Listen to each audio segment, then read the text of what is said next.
লগে শ্যুট করছি অথচ নিজের মতো এক্সপোজার সেট করে নিয়েছি, এই ধরনের কনসেপ্ট থেকে বেরিয়ে প্রপার ওয়েতে এক্সপোজার সেট করুন বেটার ভিডিও কোয়ালিটির জন্য। যারা এই সিরিজের প্রথম ভিডিওটি দেখেছেন তারা মূলত লগ সম্পর্কে একটা ধারণা পেয়েছে। তবে আরেকটু ধারণার জন্য বলে দিচ্ছি, লগে শ্যুট করার সময় সবসময় একটু বেশি লাইটের প্রয়োজন হয়, কারণ লো লাইটে ভিডিও একটু বেশি আন্ডার এক্সপোজ হয়ে যায়, যার ফলে ডার্ক বা শ্যাডো বেশি আসে। কিন্তু তারপরও আমরা চাইলে এক্সপোজার ইচ্ছে মতো কন্ট্রোল করতে পারি না। তো এখন আসি লগে শ্যুট করতে ম্যান্ডেটরি সেটিংসগুলোর ব্যাপারে। এখন আসি শাটার স্পিড এবং এফপিএস সম্পর্কে। শাটার স্পিড এবং এফপিএস, আপনি যদি 24 এফপিএসে শ্যুট করেন তাহলে আপনার শাটার স্পিড রাখতে হবে 48, মানে আপনি যে এফপিএসে শ্যুট করবেন শাটার স্পিড হবে তার দ্বিগুণ। এখন আসি অ্যাপাচার।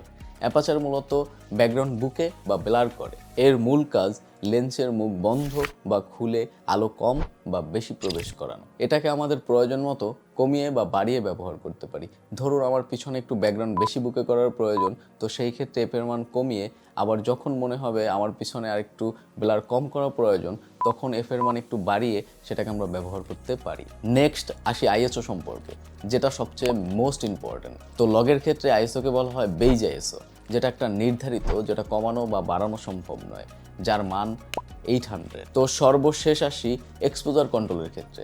তো এই ক্ষেত্রে আমরা একটু বাড়িয়ে, যেমন 0.7 অথবা 1-এ রেখে শ্যুট করতে পারি, কিন্তু বেশিরভাগ ক্ষেত্রে মিড রেঞ্জের ক্যামেরাগুলোতে সেই ফ্লেক্সিবিলিটি থাকে না। তো কেন বেইজ আইএসও 800 এবং এক্সপোজার একটু বাড়িয়ে শ্যুট করতে হবে, আর যদি ওভার এক্সপোজ হয়ে যায় তো সেক্ষেত্রে আমাদের কী করণীয়, সে নিয়ে থাকছে আমাদের নেক্সট ভিডিও।